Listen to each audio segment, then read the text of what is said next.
Alhamdulillah, yang pasti selamat pagi menjelang siang tamu hadirin undangan yang hadir hari ini di General Kopi Nusantara Buas di Jalan Laksamana Laut RE Marta Dinata 219 Bandung, dan untuk sahabat Sonora di 93,3 FM, kemudian juga untuk sahabat Raka di 98,8 Bandung, yang pasti yang sedang menyimak entah di rumah atau di perjalanan.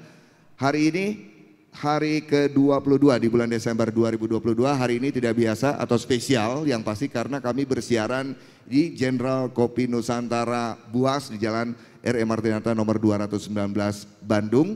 Dan terkait dengan hari ini, kita berada di sebuah tempat yang nyaman, tempat ngopi, tempat bertemu. Ini tempat yang sangat nyaman sekali. Jadi kalau Anda mau bergabung di sini silakan saja sahabat Sonora, sahabat Raka, begitu ya, ke Jalan RE Marta Dinata nomor 219 Bandung. Dan terkait dengan yang spesial hari ini, kita akan berbincang bersama narasumber dari Balai Besar Pengawas Obat dan Makanan di Bandung, khususnya bersama Kepala BB POM Bandung, Bapak Sukriyadi Dharma, yang kebetulan sudah hadir beliau di sini. Kami mohonkan untuk bisa naik ke apa namanya ya, kalau disebut mimbar ya bukan juga mimbar ya Pak ya. Apa kabar Pak Sukri, silakan. Ya, kabar baik, kabar baik. Kabar baik Pak Sukri ya. Alhamdulillah. Dan ini ternyata sahabat Raka, sahabat Sonora juga yang pasti topik kita kalau berkaitan dengan BB POM atau Badan Pengawas Obat dan Makanan itu ya, kalau nggak soal obat ya soal makanan gitu ya. Kalau yang topik kita kali ini adalah cerdas memilih obat tradisional tanpa bahan kimia obat atau BKO. Nah, hadirin sekalian yang sudah hadir di sini juga terima kasih kami ucapkan. Anda bisa interaksi juga nanti di sesi tanya jawab yang kami akan alokasikan, termasuk untuk sahabat Sonora dan juga sahabat Raka yang kebetulan sekarang sedang menyimak, bisa juga interaksi lewat WhatsApp atau SMS 0811 190 1827 ya. Jadi dimanapun Anda selama yang memudahkan untuk bisa interaksi silakan saja pergunakan. Baik Pak Sukri, ini sebelum kita memulai obrolan nih, saya tertarik dengan tempat yang kita pergunakan ini, General Kopi Nusantara Buas. Ini ternyata Bapak langganan juga di sini rupanya. Oh iya benar. Setiap kepikiran mau nongkrong, ya, mau makan, ya, mau minum, yang saya ingat General Kopi Nusantara. Ya. Mungkin karena saya juga anak ABRI. Ya. Sejak sekolah juga sudah pramuka. Oh, Pak Buas ini kan ketua Kuarnas. Ya, oh iya ya betul. betul. Itu cuma di sini kita bisa minum ganja tanpa ditangkap. Nah, jadi yang penasaran dengan kopi ganja ya, nah ini ada di sini. Tapi ini bukan ilegal, tapi justru legal di sini dan nikmat sekali. Itu Kopi ada ganja. kepanjangannya ganja itu Pak? Iya. Ada kepanjangannya. Apa itu Pak? Ya orang kopi general lah yang tahu. Pak Ruli. Nah, ini ada yang khas lagi sebelum kita ngobrol nih. Tapi ini memang tempatnya cozy, ada 2 lantai juga, balkon, roofnya atau atapnya juga tinggi. Jadi sirkulasi udaranya enak banget, homey, terasa homey gitu ya. Tapi juga berkelas, dekorasinya keren. Ada motor-motor antik juga dipajang di setiap sudut. Kemudian ada baristanya juga di sini. Anda bisa melihat langsung juga sahabat Sonora, sahabat Raka ya, meracik kopinya seperti apa begitu ya Pak ya. Oke, untuk ngecas semangat, saya ingin ngetes dulu nih hadirin semua dan terutama nih buat yang ini kru di sini. Jadi jangan heran, jangan kaget. General Kopi. Wah, General Kopi. Itu yang biasanya dilakukan penyambutan untuk tamu yang datang, yang baru hadir ke General Kopi Nusantara. Tepuk tangan dulu dong. General Kopi Nusantara Buas, Budi Waseso. Ya, sekilas saja yang pasti ini memang atas inisiasi dari Bapak Komjen Polisi Purnawirawan Budi Waseso, yang kita tahu beliau sekarang menjabat sebagai Kepala Bulog, yang sebelumnya juga menjabat sebagai Kepala BNN. Dan ini terinspirasi ketika beliau melakukan dalam sebuah tugasnya ya Pak Sukri ya, Pak Budi Waseso ini di perbukitan di Aceh ternyata mendapati ada ladang marijuana yang ilegal.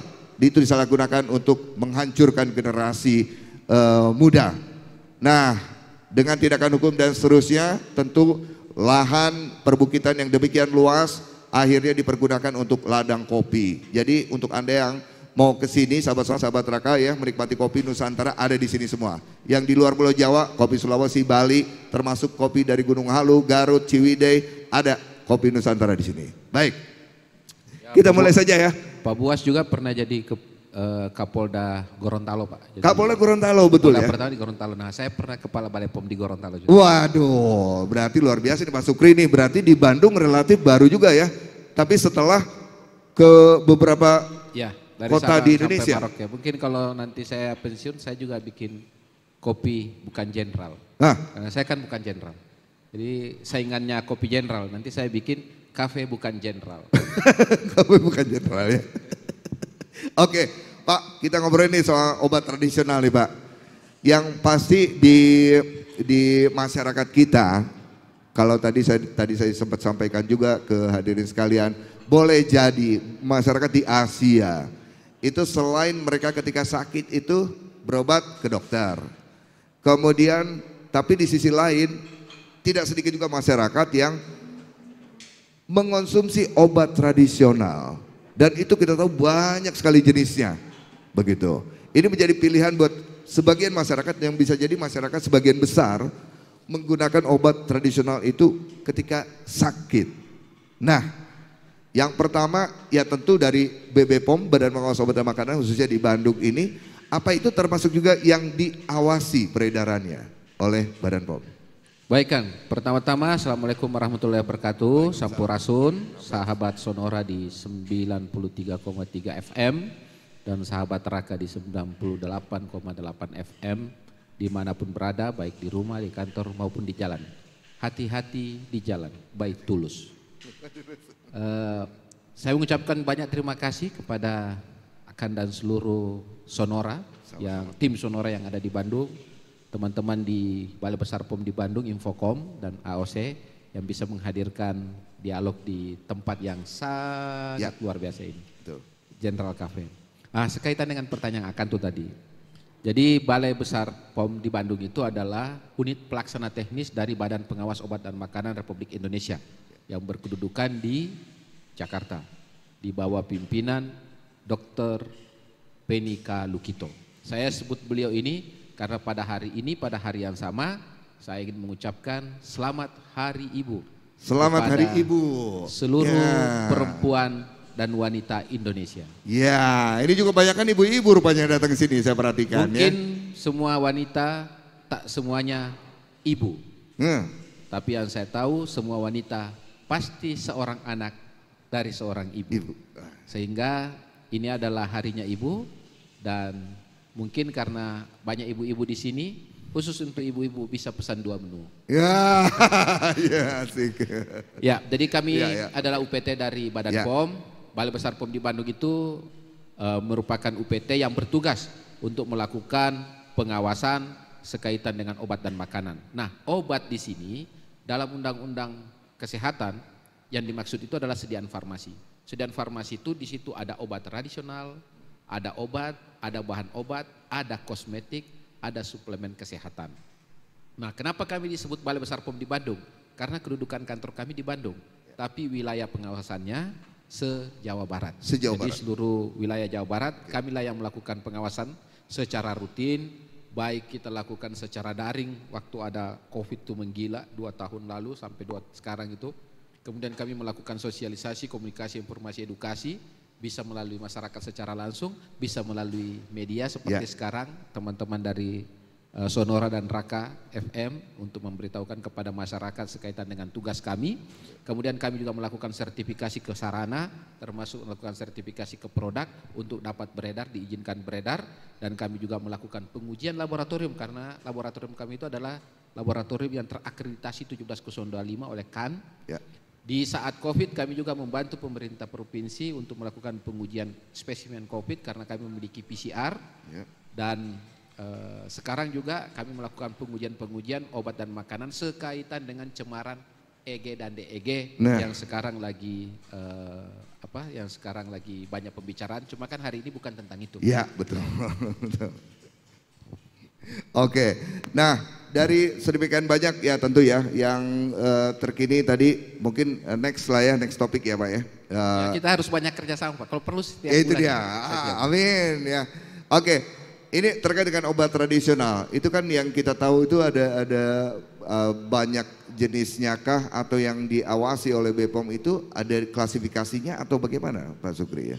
Nah begini Kang, yang banyak dikenal oleh masyarakat, ya. Kita itu kan sebenarnya jarang menyebut obat tradisional. Ya. Kita sering sebutnya jamu. Jamu. Ya, kita sering sebutnya jamu.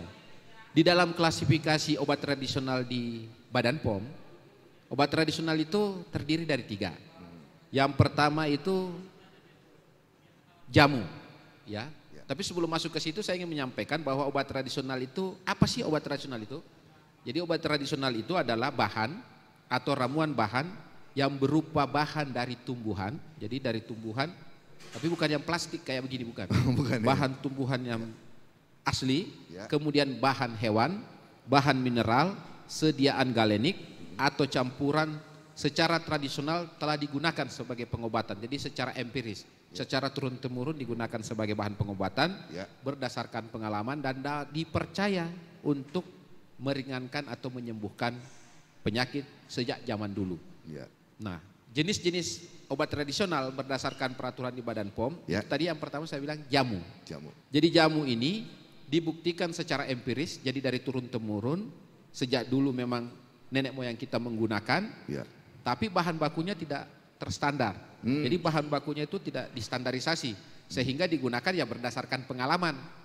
Nah kemudian golongan yang kedua, yaitu obat herbal terstandar. Jadi herbal terstandar.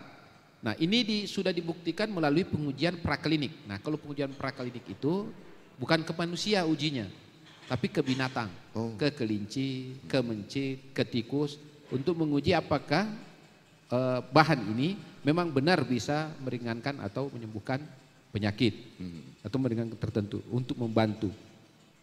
Bahan bakunya terstandar. Jadi sudah bisa distandarisasi bahan baku bahwa kalau misalnya menggunakan daun paliasa, nah memang daun paliasa ini sudah distandarisasi bisa menurunkan kadar SGOT dan SGPT misalnya untuk penyakit hepatitis. Nah golongan yang ketiga itu fitofarmaka. Fitofarmaka ini itu sudah setara dengan obat untuk diresepkan oleh dokter karena bahan bakunya sudah terstandar dan sudah dilakukan uji klinis, artinya sudah diujikan kepada manusia yang sakit dan terbukti hasil pengujiannya itu bisa mengurangi, meringankan, menyembuhkan penyakit-penyakit tertentu. Jadi jangan sampai kita salah, kalau yang digendong-gendong itu jamu, kalau yang sudah ada standarisasinya tapi belum diuji klinik, baru praklinik, itu obat herbal terstandar. Kalau tingkatannya paling atas yang setara dengan obat itu adalah fitofarmaka, itu sudah diuji secara klinis dan kemudian bahan bakunya sudah terstandarisasi. Jadi persamaan antara obat herbal terstandar dengan fitofarmaka ini adalah sama-sama terstandar bahan bakunya. Bedanya yang satu praklinik, yang satunya sudah klinik. Oke, dari sedemikian banyak tadi 3 jenis itu yang beredar di masyarakat, yang paling banyak yang mana Pak? Jamu. Jamu. Jadi jamu itu yang paling banyak beredar. Karena pertama, karena itu gampang dibuat. Persyaratannya lebih sederhana. Dan mungkin ya masyarakat kita lebih paham dan lebih familiar dengan jamu. Mudah ditemukan, ada di mana-mana. Cuma kalau saya lihat di Jawa Barat sudah jarang yang gendong-gendong jamu. Yang banyak yang dorong-dorong. Iya dorong-dorong. Jamu dorong. Walaupun ya tadi yang namanya jamu itu kan hanya dari mulut ke mulut sebetulnya kan. Ketika jamu A, jamu B atau obat tradisional ini jamu ini berkhasiat untuk penyakit A, penyakit B. Itu hanya dari mulut ke mulut saja kan Pak ya. Entah dari kapan itu kan. Tapi itu yang memang paling banyak beredar dan paling banyak dikonsumsi ya Pak. Ya jadi yang paling banyak beredar dikonsumsi masyarakat itu jamu. Nah memang kenapa banyak, karena persyaratannya itu lebih mudah Pak untuk bisa beredar. Kalau yang obat herbal terstandar dengan fitofarmaka tadi kan saya bilang tuh, karena bahan bakunya harus terstandar, tentu saja persyaratannya lebih sulit dibanding jamu. Kemudian harus kita bisa membuktikan uji praklinis dan klinis. Ada dokumen, ada data bahwa ini sudah diuji secara preklinis dan untuk fitofarmaka sudah diuji secara klinis. Baru kemudian bisa didaftarkan dan mendapatkan izin edar dari badan. Oh, oke. Kalau jamu kan tidak perlu ada itu. Jamu nggak perlu ada. Nggak perlu, hanya ada bahwa ini menggunakan produk, menggunakan bahan-bahan ini. Setelah kita cek itu adalah bahan yang tidak dilarang, bahan yang memang berasal dari tumbuhan atau hewani atau mineral, maka dikasih izin sebagai jamu. Wah, artinya ketika produk jamu tadi tidak mendapat izin edar BPOM misalnya, itu ya kembali ke masyarakatnya sendiri. Seselektif apa masyarakat bisa mengonsumsi jamu tadi yang aman, katakanlah begitu. Karena kan apa ada cirinya atau apa begitu Pak Sugeng? Ada. Jadi begini Kang, kecenderungan masyarakat itu kan selalu menginginkan efek yang cepat. Ya, cespleng. Cespleng, tapi tidak mau menggunakan obat kimia. Masyarakat kita kan begitu. Pengennya cepat sehat, tapi kalau bisa yang alami. Padahal semua obat tradisional itu efeknya pasti tidak cepat. Karena itu kan bahan alam. Jadi bahan alam yang tentu saja harus pemakaian dalam jangka waktu lama, dalam jangka waktu tertentu, kita konsumsi secara teratur, kemudian nanti akan memberikan efek yang pelan-pelan. Kalau efek yang cepat, itu pasti obat kimia. Nah, saya selalu bilang, kalau orang diberitahu bahwa obat tradisional yang mengandung bahan kimia itu mereka suka, sukakah masyarakat itu pergi ke tempat tempat pengobatan, rumah sakit, apotek atau praktek dokter, dikasih obat, mau enggak dia itu langsung makan segepok obat itu ke dalam mulutnya? Semua jawaban masyarakat tidak. Nah, begitulah obat tradisional. Jadi obat tradisional yang mengandung BKO itu ditambahkan senyawa kimia. Kita pikirnya itu obat tradisional, kita merasa aman, padahal isinya bahan kimia obat. Nah, cara membedakannya atau ciri-cirinya, kalau obat tradisional itu cepat efeknya atau katanya cespleng, itu pasti mengandung bahan kimia obat. Tak mungkin obat tradisional, karena obat tradisional itu efeknya lambat. Ya kira-kira kayak Honda lah, lambat panas. Kalau Yamaha itu yang tunggangi dulu Valentino Rossi. Kalau Honda Marc Marquez. Tapi yang menangkan Ducati. Padahal yang juara dunia itu sebenarnya Arab Saudi, karena Argentina itu kalah sama Arab Saudi. Kemudian obat tradisional itu biasanya harus dikonsumsi secara teratur. Nah, kalau BKO itu kita konsumsi, jadi begini, kalau kita mengkonsumsi obat tradisional itu harus teratur. Kalau kita tiba-tiba berhenti, terus penyakit itu ada lagi, berarti itu obat kimia. Karena mestinya kita kan konsumsi itu obat tradisional itu secara teratur. Nah, kemudian yang terakhir, kalau ada obat tradisional yang klaimnya berlebihan atau macam-macam, pasti mengandung BKO. Misal, obat tradisional ini kuat, minum 1 jam kemudian bisa langsung kuat. Itu saya yakin pasti mengandung bahan kimia obat, isinya sildenafil. Mungkin saja kuat untuk yang begitu, tapi saya tahu setelah dipakai Anda tak akan pernah kuat menghadapi kehidupan. Karena kenapa? Ginjal rusak, hati rusak, itu pengobatannya mahal. Bukankah kehidupan akan mahal kalau pengobatannya juga mahal? Anda kuat begitu, kehidupan Anda tak kuat.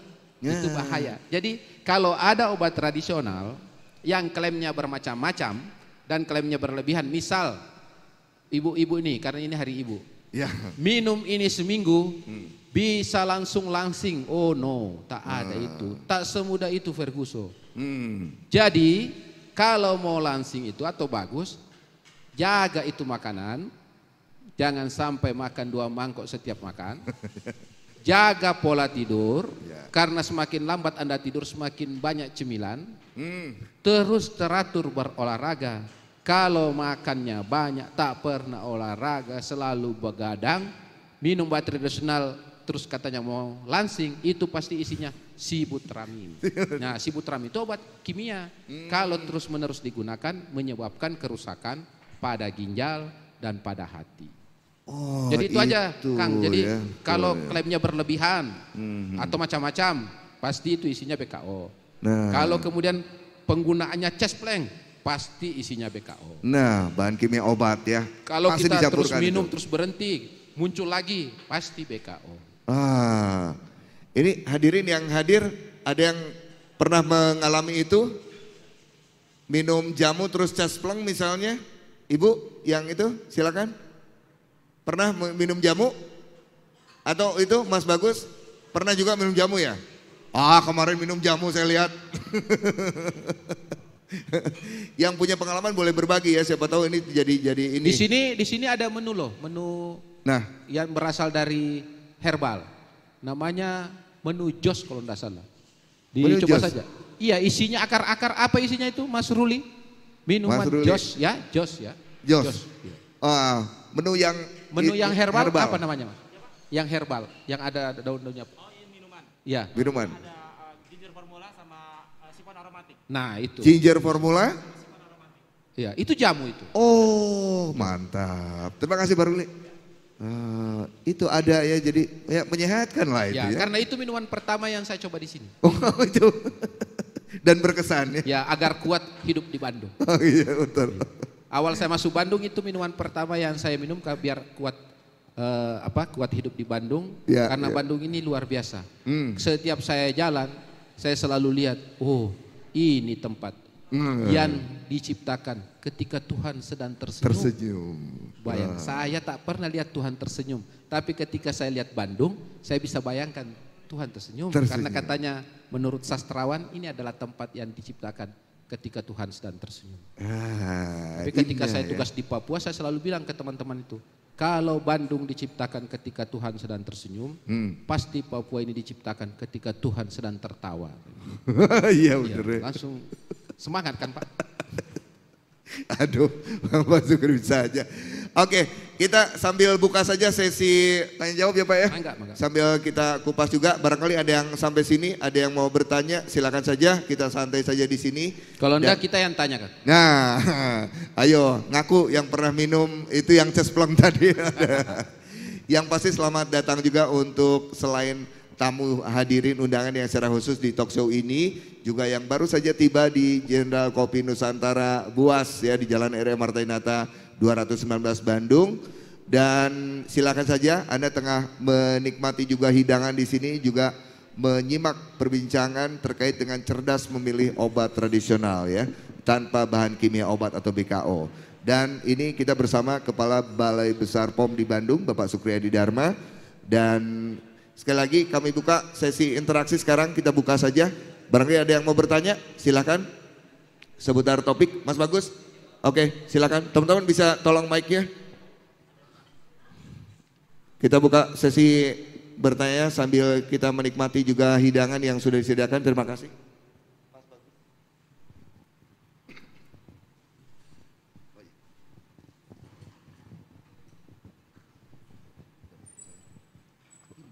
Assalamualaikum warahmatullahi wabarakatuh. Terima kasih atas kesempatannya. Mungkin buat Pak Sukri tentang jamu yang membahasnya.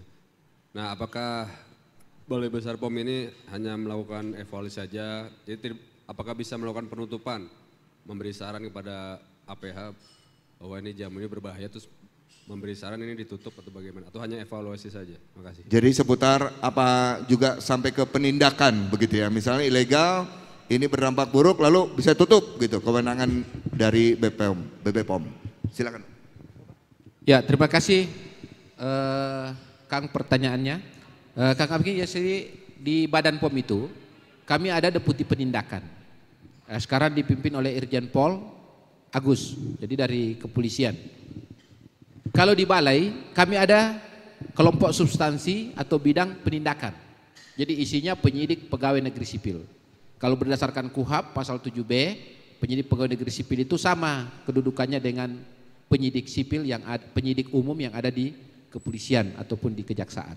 Nah, tadi pertanyaannya apakah Balai POM itu hanya melakukan pemeriksaan? Jadi kami melakukan evaluasi pemeriksaan itu di 2 fase. Pertama fase pre-market, ketika kita melakukan pemeriksaan atau melakukan verifikasi terhadap sarana produksi. Apakah sarana produksi itu sesuai dengan standar atau sesuai dengan SOP sudah bisa untuk memproduksi obat tradisional yang akan diedarkan. Kemudian kami melakukan evaluasi terhadap produk yang akan dibuat dan diedarkan. Itu di pre-market. Begitu di post-market, kami melakukan pengawasan dan pemeriksaan.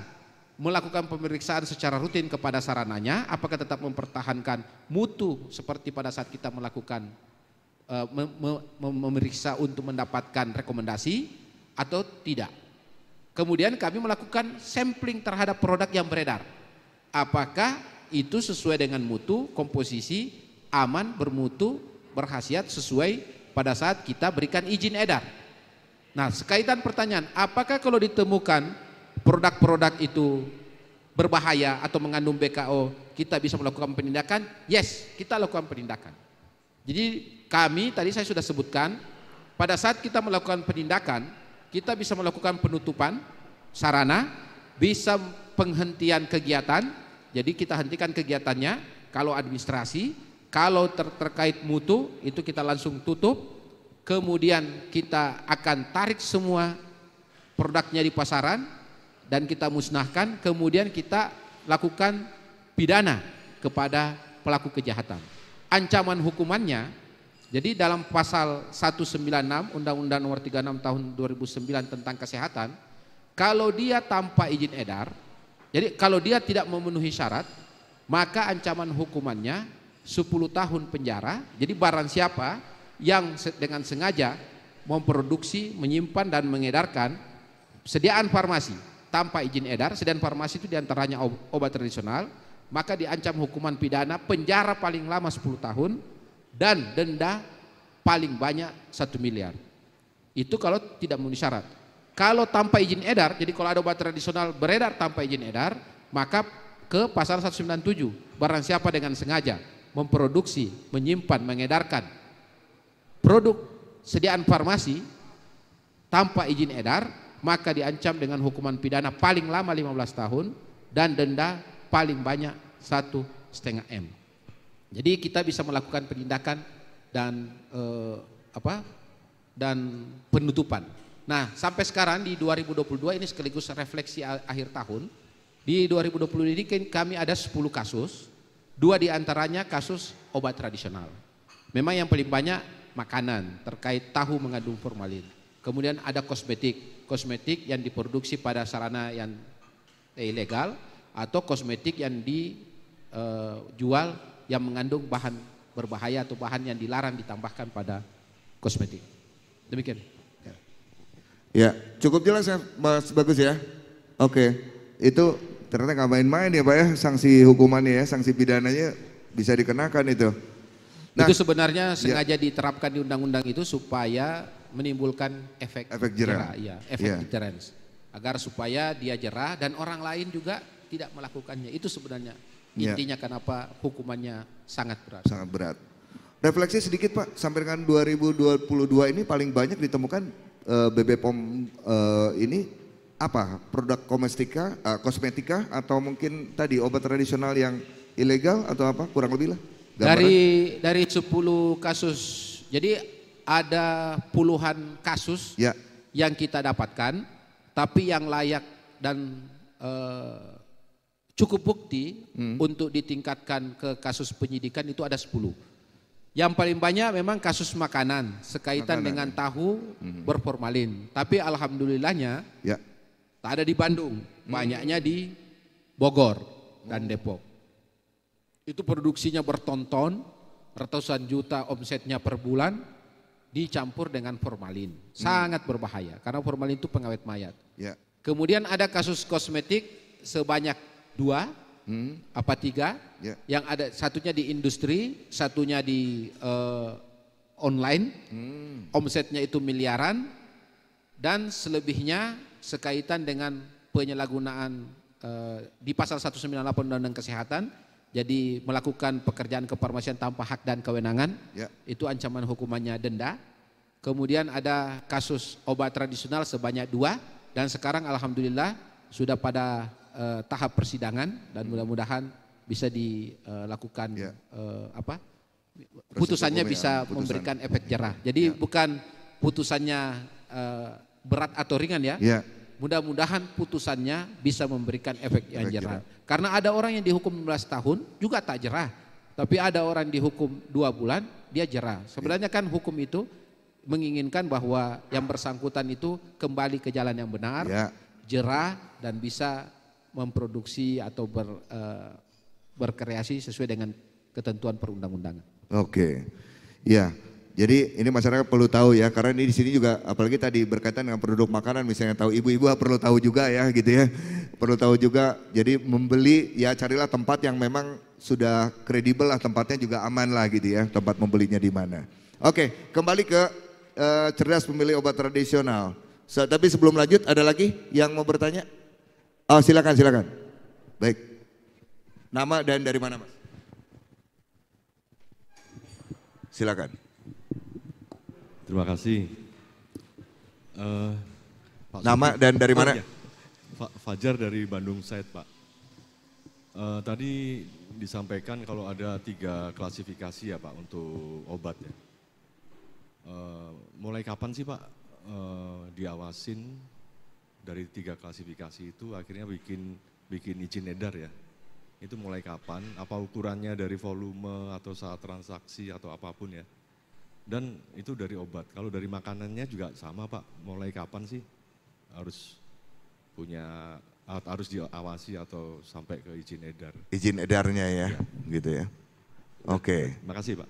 Tangkap Pak ya, cukup ya. Oke, terima kasih Ya, Kang Mas Fajar, Fajar dari Bandung Onsite. Bandung Side. Silakan. Saya mencoba menyampaikan bahwa tadi seperti yang saya sampaikan ada pengawasan pre dan pos. Jadi mulai kapan kita melakukan pengawasan? Mulai dia melapor bahwa akan memproduksi. Jadi sarananya itu industrinya kita lakukan pengawasan atau pemeriksaan. Apakah di sarana produksi itu sudah menerapkan cara produksi obat tradisional yang baik kalau OT. Kalau makanan cara produksi pangan olahan yang baik. Kalau sudah memenuhi persyaratan dan ketentuan kita keluarkan rekomendasi Pak. Bahwa dia sudah bisa. Nah setelah itu produknya yang mau registrasi itu kita evaluasi lagi. Kalau dia jamu, maka seperti tadi saya bilang kan tidak terstandar, tidak perlu ada pengujian. Sisa menyampaikan nanti akan ada. Kalau mengenai besaran Pak, itu akan masuk di klasifikasi usaha. Jadi ada usaha kecil obat tradisional, ada usaha mikro obat tradisional, UMOT dan UKOT. Kewenangannya masing-masing. Kalau UMOT adanya di Dinas Kesehatan Kabupaten Kota setempat. Kalau nanti masuk ke UKOT bersama-sama dengan kami, kalau IOT, industri obat tradisional, itu langsung masuk ke Badan POM. Jadi klasifikasi besaran, berapa produksinya, berapa modalnya itu masuk ke situ. UMOT, UKOT dan IOT. Jadi usaha mikro obat tradisional, usaha kecil obat tradisional, dan industri obat tradisional.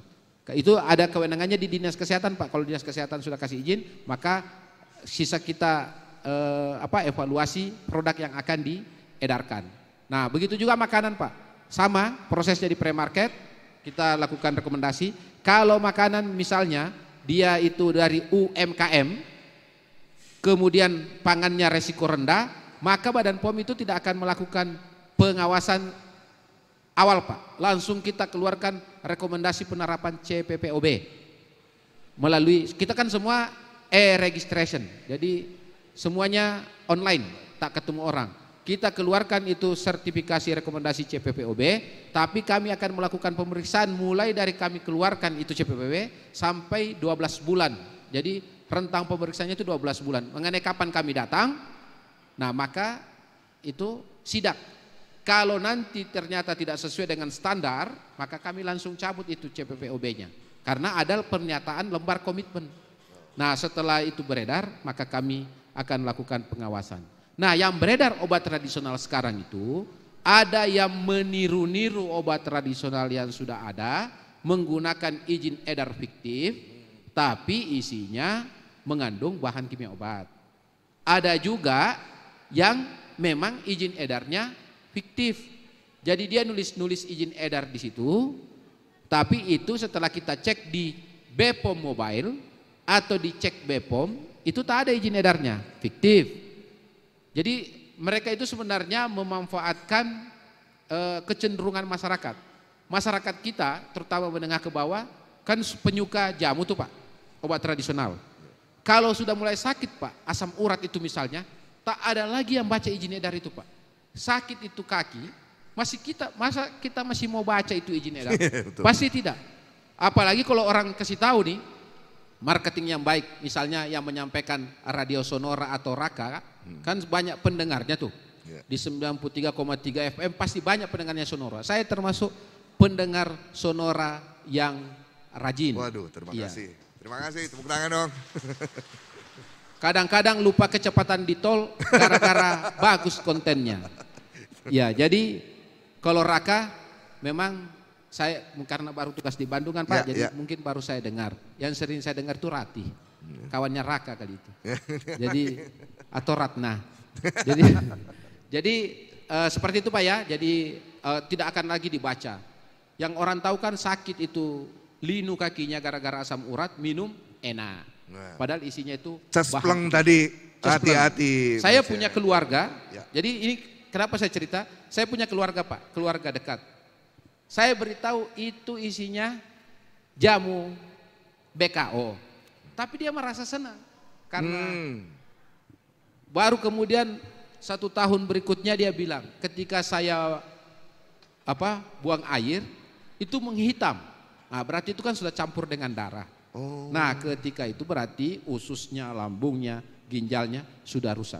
Ketika itu sudah rusak, maka sudah tidak bisa diperbaiki. Ini kira-kira sama ketika Fir'aun itu sudah mau tenggelam, baru dia mau minta ampun sama Tuhan, pintu ampunan sudah tertutup Pak. Jadi sama saja. Terlambat ya. Terlambat. Kalau sudah rusak semuanya, kan tak bisa diperbaiki. Iya, betul. Cukup jelas ya Mas Fajar? Oh belum, silakan. Tapi hadiahnya cuma satu Pak ya kalau. Ini apa izin edar itu bisa dimaklun ya? Maksudnya maklun tuh gini, kan sudah ada yang produk dengan izin edar. Iya. Tapi saya mau ngurusin susah nih, nggak punya modal, nggak punya segala macam ya Pak ya. Yaudah deh aku gabungan aja izin edarnya sama kamu misalkan. Dengan produk yang sama? Produk yang sama. Atau bisa jadi misalkan kapasitas produksinya dia kurang, akhirnya kerjasama dengan saya untuk bikin produk yang sama, tapi izin edarnya saya numpang. Satu yang pegang gitu Tapi ya. Bapak produksi di tempat yang berbeda? Berbeda. Tidak bisa? Ngemaklun gitu ya kalau di istilah itu ya maklun gitu. Iya, jadi untuk satu produk itu berlaku satu nomor izin edar. Satu tempat produksi. Yang Bapak bisa maklun itu misalnya Bapak punya produk lain, kemudian Bapak punya nama lain, Bapak minta ke pabrik itu untuk bikin, kemudian izin edarnya boleh Bapak yang pegang, boleh dia yang pegang, akan keluar. Tapi kalau satu produksi, dia produksi di sini lain, produksi di sini lain, itu Bapak harus diaudit juga.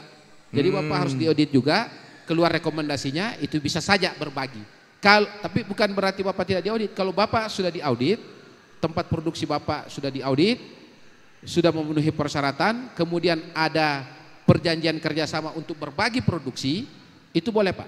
Tapi dua-duanya harus diaudit. Oh gitu. Terus satu lagi Pak, kalau punya cabang Pak. Cabang? Kan lokasinya berbeda nih. Di Bandung saya punya cabang di Cirebon, entah itu makanan, entah itu obat ya. Apa izinnya juga sama? Satu. Atau dua? Satu atau berbeda lagi? Itu makanya saya tadi sampaikan Pak, kalau ada perjanjian berbagi kerjasama untuk berbagi produksi, itu boleh. Tapi dua-duanya harus diaudit, standarnya harus sama. Kalau tidak sama tidak bisa. Jadi standarnya harus sama, standar di Bandung harus sama, Cirebon harus sama. Nanti untuk produksi yang sama itu bisa. Itu seperti minyak goreng Pak. Bapak lihat itu minyak goreng. Minyak goreng satu tertentu misalnya ada diproduksi di Medan, ada diproduksi di Manado, ada diproduksi di Jawa, tapi izin edarnya itu sama Pak. Karena itu sudah diaudit sama di asal mereknya sama. Karena izin edar itu begini Pak, kalau kemasannya berbeda, beda itu izin edar Pak. Kalau misalnya satu pakai plastik, satu pakai aluminium, satu pakai botol, izin edarnya berbeda. Karena di nomor izin edar itu pemeriksa kami nih BPOM tahu kalau itu dipalsukan. Kalau misalnya Bapak pakai plastik, terus kita baca izin edarnya itu ternyata harus aluminium, kan pasti palsu tuh. Kemudian kalau sama semua kemasannya, hanya volumenya yang berbeda, itu izin edarnya sama Pak.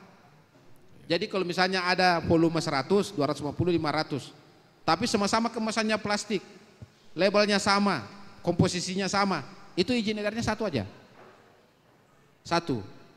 Tapi kalau ada yang berbeda komposisinya sedikit saja, kemasannya berbeda, itu harus berbeda nomor izin edarnya.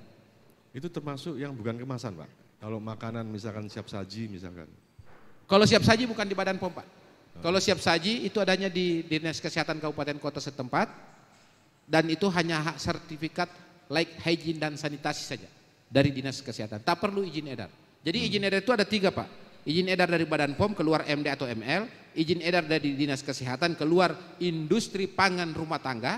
Jadi nanti izin edarnya PIRT, Pangan Industri Rumah Tangga. Itu Dinas Kesehatan Kabupaten Kota di mana dia berproduksi. Yang satunya ini untuk makanan Pak ya. Makanan yang tanpa izin edar. Jadi makanan yang masa simpannya atau masa konsumsinya kurang dari 7 hari, maka itu tak boleh tidak pakai izin edar. Salah satunya yang Bapak tadi sampaikan, makanan siap saji. Oh gitu ya. Wah sebenarnya cukup jelas ya. Kalau namanya itu makanan siap saji agak kurang tepat ya. Yang benar itu sebenarnya makanan siap makan. Iya benar juga ya. Makanan siap makan. Kalau makanan siap saji kayak ikan kaleng kan?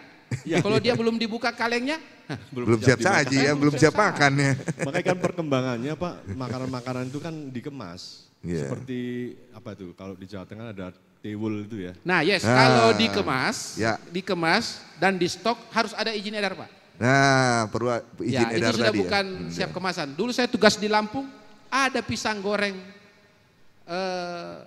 frozen Pak. Saya bilang luar biasa, pisang goreng doang di frozen. Lama-lama pisang molen frozen Pak. Cukup kayaknya. Ya. Oke. Ini Pak Sukri, ini terima kasih hadirin ya. Sebentar saya ke WhatsApp yang masuk ke Sonora Bandung 08111901827. Mohon izin saya bacakan ya Pak ya. Beberapa yang sudah masuk dari Teh Indah. Selamat siang Pak. Bagaimana cara mengurus izin edar? Kang, Pak Sukri teh lucu ya katanya. Aku sampai ketawa-ketawa katanya. Lumayan menyimak lagi kerja juga. Oke itu dari Teh Indah. Kemudian saya bacakan lagi ya Pak ya. Selamat siang Pak Sukri, cara kita mengidentifikasi nomor izin edar palsu bagaimana? Mohon pencerahan dari Rizky, Bale Endah. Kemudian masih dari Randi, bagaimana kita masyarakat awam tahu obat tradisional yang mengandung bahan kimia ya, atau BKO tadi, bahan kimia obat. Soalnya kan hampir sama semua. Nah, Randi Cicahem. Kemudian dari Nindi Cibulit, sanksi pidana tanpa izin edar itu khusus obat atau makanan juga Pak? Nah, Nindi Cibulit. Kemudian dari Pak Andi Bale Endah, Pak untuk obat tradisional Cina yang banyak beredar di jalanan, itu apakah itu aman? Nah ini juga yang di masyarakat ya, obat Cina disebutnya itu begitulah pokoknya mau obat Cina. Oke silakan Pak Sukri yang mana dulu? Oke Pak, banyak banget pertanyaannya berarti ini sekaligus saya mengetes ingatan. Iya. Saya jawab satu-satu mulai dari yang di belakang karena ada saat-saat tertentu saya suka dari depan. Ya. Ini dari belakang saja. Ya. Bagaimana dengan obat tradisional impor dari Cina yang banyak di jalanan? Jadi pengawasan barang impor dan barang dalam negeri itu sama. Dia harus memenuhi kriteria-kriteria tertentu. Saya contoh begini ya. Dulu ada obat herbal untuk COVID yang warna hijau itu. Ya. Apa namanya itu Pak? Namanya apa itu ya? Tapi itu ada donasi dari Cina. Ya. Nah itu mengandung bahan yang dilarang untuk ditambahkan kalau obat tradisional di Indonesia. Jadi dia mengandung efeknya seperti ganja Pak. Oh. Tapi itu dibutuhkan pada saat COVID karena kenapa? Dia berfungsi untuk melebarkan saluran pernapasan. Makanya diizinkan masuk untuk digunakan pada saat penggunaan COVID. Itu ada produknya sama di Indonesia dijual, tapi kita tidak mengandung obat, tidak mengandung herbal itu. Kalau di Cina boleh, di tempat kita tidak boleh. Jadi ketika dia masuk, dia harus sesuai dengan standar yang ada di Indonesia. Nah kalau dia masuk yang seperti itu yang dilarang, maka kita lakukan penindakan, pengawasan. Jadi sama itu kalau di pinggir jalan Cina obat-obat dari luar apa segala macam itu tidak boleh. Kita lakukan pengawasan juga. Tapi impor dengan dalam negeri itu sama boleh. Kalau dia produk impor, maka registrasinya TI, tradisional impor. Kalau dia dalam negeri maka registrasinya TR. Jadi itu cara membedakannya. Kalau TR berarti diproduksi dalam negeri, kalau TI berarti diimpor. Ada juga obat tradisional kuasi, QI namanya, kalau itu dari impor. Nah itu pertanyaan yang terakhir tadi. Pertanyaan selanjutnya bagaimana membedakan? Tadi saya sudah sampaikan. Ya. Kalau kita gunakan chest plank, nah itu bisa menjadi mengandung BKO. Ya. Kalau kita gunakan terus berhenti muncul lagi itu penyakit bisa jadi BKO. Kalau ada klaimnya berlebih-lebihan atau bermacam-macam, jadi klaim obat tradisional tidak boleh menyembuhkan, menyembuhkan asam urat, menyembuhkan obat tidak boleh, membantu atau meredakan. Nah itu. Jadi karena kenapa membantu meredakan itu karena dia pelan-pelan. Pelan-pelan. Ya, cepat-cepat. Kalau cepat-cepat tuh tak bagus, lebih cepat lebih bagus itu lain. Ada yang juga itu lebih lambat lebih bagus itu banyak. Nah, itu obat tradisional tuh lebih lambat lebih bagus. Kalau dia lebih cepat, berarti dia obat BKO. Nah, selanjutnya, pertanyaan selanjutnya. Ya. Bagaimana saya mengecek apakah barang itu ada nomor izin edar atau tidak? Tadi saya sudah sampaikan, ada cek BPOM. Ya. Jadi teman-teman masukkan nomor izin edar yang ada di produk obat tradisional yang kawan-kawan punya. Ya. Cek kalau dia ada maka akan langsung muncul bahwa dia terdaftar, komposisinya, siapa yang buat, bagaimana dibuat itu ada semua. Itu ya, langsung kelihatan. Atau cek BPOM di BPOM Mobile. Begitu kita barcode maka muncul tuh semua nama-nama produk. Tapi yang paling gampang digunakan itu cek BPOM melalui masuk di internet, apakah melalui Safari atau melalui Google Chrome itu kemudian masukkan nomor izin edar atau masukkan nama produk akan muncul. Kalau tidak muncul maka itu tanpa izin edar, tidak bisa produksi. Aplikasi ada yang bisa diunduh ya? Ada, bisa diunduh di Android BPOM Mobile. Begitu diunduh maka akan muncul aplikasi itu, sisa di barcode, di scan barcode, maka akan muncul seluruh informasi tentang produk itu. Nah, bagaimana kalau makanan? Apakah itu hanya berlaku di obat tradisional saja? Kalau obat sediaan farmasi itu obat, bahan obat tradisional, kosmetik, produk komplement, itu undang-undangnya di Undang-Undang Nomor 36 Tahun 2009 tentang kesehatan.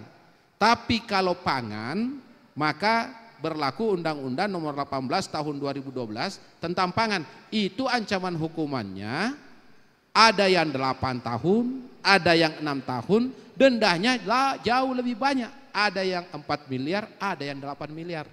Kalau melanggar. Jadi di situ semua sudah diatur, pangannya harus ada izin edarnya, pangan yang beredar di wilayah Republik Indonesia harus wajib memiliki izin edar. Pangan tidak boleh dicampur dengan ini. Pangan irradiasi harus seperti ini. Nah itu ada macam-macam pelanggarannya. Terima kasih yang bilang saya lucu. Jadi Ibu saya Indah. Ini dari tadi menjawab tak dapat hadiah Pak. Sementara orang bertanya satu saja dikasih hadiah. Tapi saya lihat tuh hadiahnya buku kalau udah coklat itu. Mungkin kita nanti dikasih bill. Itu hadiah. Suruh bayar. Ada yang belum terjawab Pak? Secara ini sudah, tapi mengidentifikasi nomor izin edar tadi bisa pakai BPOM Mobile ya. Mobile atau cek BPOM. Cek ke BPOM di website juga bisa. Jadi semua sudah terjawab. Ternyata daya ingat Bapak luar biasa nih. Tepuk tangan dong hadirin sekalian. Oke, kita lanjut lagi. Masih ada yang mau bertanya? Oh ada, satu lagi. Oke, boleh ya Pak ya, masih ya, kita lanjut saja. Ya. Oke silakan Ibu. Kalau ada Ibu dengan Bapak bersamaan kasih Ibu, karena ini hari Ibu. Iya betul. Dari tadi Bapak, sekarang Ibu. Silakan Ibu siapa, dari mana Bu?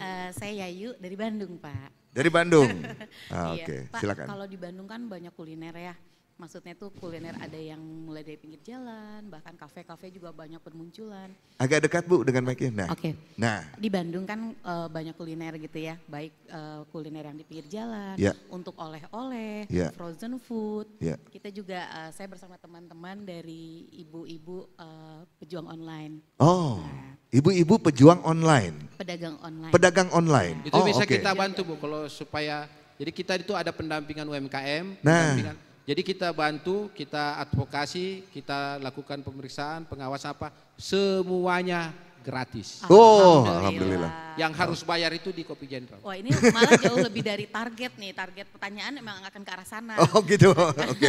Sudah dijawab duluan. Betul. Tapi yang goyang tangan kirinya ibu aja, kalau tangan kanannya goyang suaranya hilang. Gitu ya Pak ya. Oke, sebetulnya pertanyaannya lebih ini sih. Tadi kan dari mulai pedagang di pinggir jalan, banyak kan makanan ya, kemudian kafe-kafe terus oleh-oleh. Sebetulnya batasan makanan mana sih yang harus di license BPOM kan? Terus keuntungannya apa bagi produsen ini untuk di license BPOM? Sehingga kalau di license BPOM tuh misalnya gini, sehingga kan mereka jadi semangat ya gitu. Dan lebih aman mungkin. Intinya kalau ada BPOM-nya terus omsetnya gitu-gitu aja ngapain gitu ya. Malah balik Pak, mungkin kan kalau dengan ada BPOM malah bisa ngebus untuk penjualan. Iya, gitu maksudnya. betul. Itu sih Pak pertanyaannya, jadi standarnya makanan mana sih yang sebetulnya baiknya dikasih license BPOM, itu sih. Makasih ya Pak. Makasih. Baik, langsung saja mungkin sudah ditangkap pertanyaan silakan. Ibu, kalau orang hidup itu sambil duduk aja enggak apa-apa. Karena kalau ibu sambil berdiri enggak bisa minum. Semua orang hidup itu pasti ingin tenang dan ingin bahagia. Ya. Pasti itu. Kalau ditanya mau apa, saya mau hidup tenang dan hidup bahagia. Ya. Saya mau jawab kenapa makanan kita itu harus ada izin edarnya. Yang kalau ada izin edar, pasti ibu hidup tenang dan bahagia. Kenapa? Itu sesuai dengan regulasi. Ya. Kalau tak sesuai regulasi, setiap saat ibu was-was. Ini benar nggak ya? Jangan-jangan ditangkap, jangan-jangan ini, jangan-jangan dimasalahkan. Itu yang pertama. Kemudian mana batasan pangan yang harus ada lisensnya? Kalau pangan industri rumah tangga, artinya kalau pangan itu dibuat di rumah tangga, dapur tempat produksinya menyatu dengan dapur rumah tangga, kemudian produknya adalah produk rumah tangga, misalnya semua produknya kering, daging kering, ikan kering, atau kue-kue kering, tidak basah ya, tidak mengandung air, maka bisa izinnya di Dinas Kesehatan Kabupaten Kota. Tapi kalau dia memproduksi di dapur yang berlainan dengan dapur rumah tangga, itu izinnya harus di Badan POM. Mau produksi apapun, izinnya harus di Badan POM. Karena itu sudah skala industri, sudah punya tempat produksi sendiri. Tapi yang tidak bisa diproduksi dengan pangan industri rumah tangga itu adalah pangan yang wajib SNI, misal air minum dalam kemasan, tepung terigu, itu tepung apa segala macam itu wajib SNI, tak boleh diproduksi di rumah tangga. Atau produksi yang resikonya tinggi, daging basah misalnya rendang, ikan basah, yang produk yang mengandung air, minuman perisa, itu izinnya harus dari Badan POM. Nah keuntungannya kalau izin edar ada, yang pertama hidup tenang dan bahagia. Yang jelas tujuan hidup tercapai. Yang kedua, produk itu pasti bisa bersaing karena bisa diekspor. Baik PIRT maupun MD itu bisa diekspor. Kemudian kalau bisa diekspor berarti berdaya saing dong. Ya. Kalau kita tenang berproduksi berarti kita bisa menyebarluaskan produk kita untuk dijual. Nah kami di Badan POM Bu akan melakukan pendampingan, melakukan BIMTEK, ibu lapor saja di mana itu UMKM, kami datang, kami lakukan vini vidi vici, kami datang, kami menang. Jadi pokoknya ibu puas, kami lemes. Jadi kita akan datang untuk melakukan pendampingan sampai dapat izin edar, semuanya gratis kecuali satu. Untuk registrasi di Badan POM itu ada PP untuk penerimaan negara bukan pajak. Ya, itu betul. Tidak bisa kita gratiskan, tapi kasih diskon 50%. 50%. Oke. Baik, sejenak tepuk tangan. Terima kasih. Sejenak saya jeda dulu ya Pak Sukri, mohon izin yang pasti di 93,3 FM Sonora Bandung. Kita masih lanjut lagi. Oke, kita harus close dulu secara on airnya di 93,3 FM Sonora Bandung dan juga di 98,8 Raka FM ya. Untuk sahabat Sonora atau sahabat Raka yang masih juga ada pengen interaksi, datang aja langsung ke sini ke Kopi General Nusantara ya. Jadi langsung ke Jalan R. Martinata nomor 219 Bandung. Sementara untuk acara yang di sini kita masih akan lanjut terus ya. Yang pasti terima kasih yang sudah menyimak lewat 93,3 FM Sonora Bandung dan juga Raka FM 98,8 FM ya. Kita kembali ke studio.